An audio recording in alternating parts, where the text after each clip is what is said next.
right there. Now, it's unfortunately that blue highlighted thing is hard to read, so I'm going to read it again. This is the part of the sign-up that is hidden.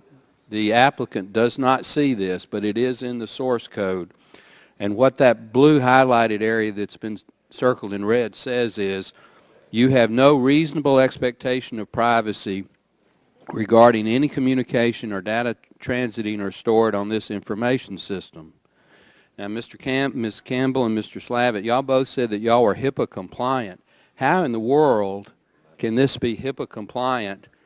Which HIPAA is designed to protect the patient's privacy, and this explicitly says, in order to continue, you have to accept this condition that you have no privacy or no reasonable expectation of privacy. So, sir, that would be the decision made by CMS. So you're not, this is news to you? I didn't. You're the main prime contractor. You've never seen this before? Sir, that's not we are the prime, one of the prime contractors, yes. Have you seen this before? Were you aware this was in the source code? This requirement is... Are you aware this was in the source code, yes or no? Yes. You were aware, okay. Do you think that's HIPAA compliant? How can that be? You know it's not HIPAA compliant. Admit it. You're under oath.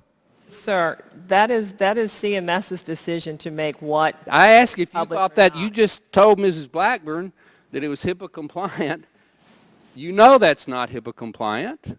You admit that you knew it was in there.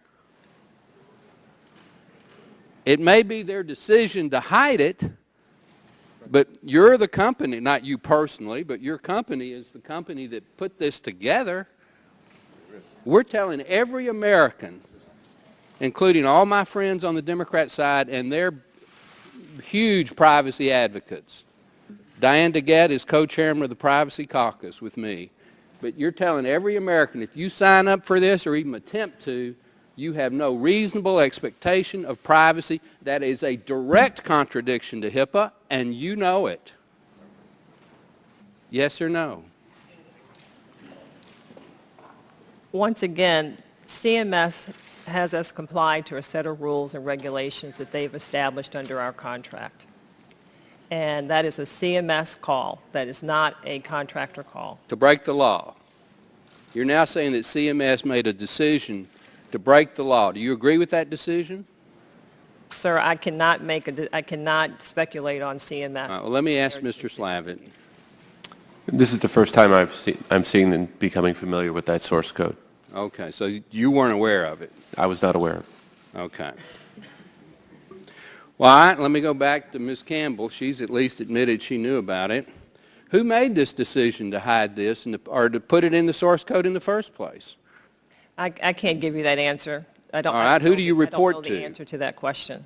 I can Was go back it to my some team to find junior out. underling at CMS? Was it the director of CMS? Was it? I mean, who generally made decisions at the policy level that your company interfaced with?